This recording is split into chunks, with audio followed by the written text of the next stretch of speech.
February 1 na nga tayo kumarites, ayan, at nakapag-restock at nakapag-ayos naman nga po kami dito sa aming munting tindahan. Gabi na nga po namin ito nagawa at natapos nga po kami ng madaling araw. Siyempre at nagluto pa nga po ako ng ulam tapos kumain tapos nagpahinga pa nga po kami. Eto habang nanonood nga po kami ay nag-aayos na nga rin po kami ng aming paninda. Si Jowa na nga po yung gumagawa doon sa chichirya, ako naman nga po dito sa mga sabon na nabili ko. Maglalagay na nga rin po ako ng price dyan kumarites dahil yung madalas na tinatanong sa akin at madalas nga pong nalilimutan ay kailangan lagyan ng presyo. Ito at marami nga po akong kinuhang sabon dahil may free nga pong isa iyan. Buy 6 at meron ka ngang free na isang sabon. Tingnan nyo naman si Panda at talaga namang ang sarap ng tulog niya dyan. Kailangan ko rin talaga i-fast forward itong aking video kumarites dahil kung hindi ko nga po ito i-fast forward panigurado nga abutin pa tayo ng anong oras.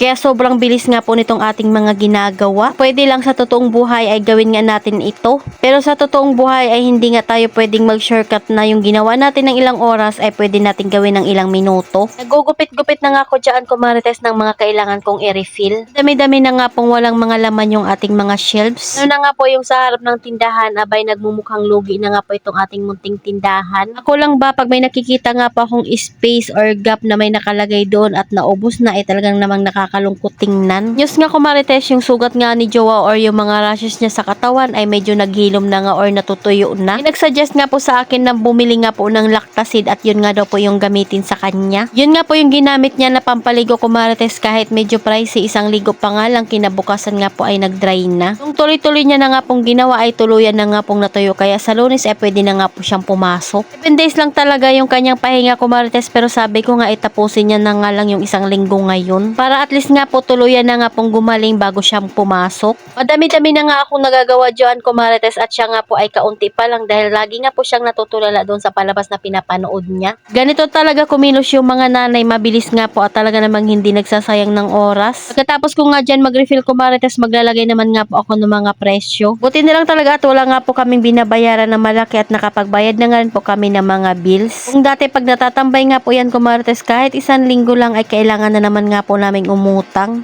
Pero thank you Lord dahil kahit nagpahinga nga po siya sa kanyang trabaho ay hindi nga kami namang problema ng aming budget. Dahil kung wala nga tayong pambili ng ulam abay marami nga pong sardinas dyan pati na nga rin corned beef, meron pa nga pong mga noodles. Doon mo talaga mararamdaman nga kumarites na kahit papaano iba na nga rin talaga yung buhay namin ngayon. Kahit hindi pa naman kami mayaman mas magaan naman nga po yung ngayon. Mahalaga naman talaga sa atin nakakabayad nga tayo sa ating mga bayarin at meron nga rin po tayong natutulugang bahay. Nakakakain tayo ng 3 beses, minsan nga po ay 5 beses pa sa loob ng isang araw. Yung pag gusto mong magkape makakapagtimpla ka nga ng kape. Nasa atin na lang talaga kung kontento at masaya na nga tayo sa ating mga ginagawa. Dahil kahit gaano ka pa kayaman kung hindi ka masaya sa iyong buhay ay wala din talagang halaga ang iyong yaman. Pero sabi nga nila talaga namang ang pera ay importante sa atin kaya kailangan pa rin talaga nating pag-iigihan yung ating mga diskarte. Lalo na nga kung meron tayo mga estudyante abay habang hindi pa nga po college itong dalawa ito at kayod kalabaw na nga po muna kami. Para naman kahit papaano hindi nila maranasan yung hirap na naranasan namin dati. Dahil bilang magulang nga po nila ay kailangan din talaga natin magsikap na maibigay nga po yung pangangailangan nila. At least kung magkaroon man sila ng pamilya at tumanda kami kahit papaano kaya pa rin naman namin kumilos sa aming mga katawan. Sabi nga nila wag nga nating gawing insurance ang ating mga anak. Pero kung ang pagnenegosyo nga kumarites ay ginawa mo ng bisyo ay talaga namang hahanap-hanapin mo iyan. Yung tipong hahanap-hanapin mo nga kung ano pang paraan para madagdagan nga po ang iyong mga pinagkakakitaan. Ano na nga kami kumarites na nag-i-enjoy na nga lang po kami sa aming ginagawa. Nakakapagod pero ang sarap naman sa pakiramdam na kumikita ka nga kahit nasa bahay ka lang. Nakaka-stress dahil paulit-ulit mo na nga lang ginagawa itong mga ganitong bagay. Kaya minsan hindi rin talaga maiwasan na tayo nga po ay bumigay. Pero kung napagod nga tayo ay kailangan lang naman natin magpahinga tapos laban nga po ulit tayo. Hindi nga ni Jowa kumarites, kontento na lang talaga kami dito lang sa bahay basta may internet lang. Ayos ng paninda, maglinis at manood nga po kami ng palabas. Sa may pagkain kahit hindi na nga kami lumabas ay dito lang talaga kami sa loob ng bahay. Ito na nga po yung una naming naayos kumarites at hindi na nga bungi-bungi itong ating tindahan. Ayun lang muna kumarites, salamat sa panonood, follow for more, God bless us at sana i-share nyo na nga rin po itong aking video.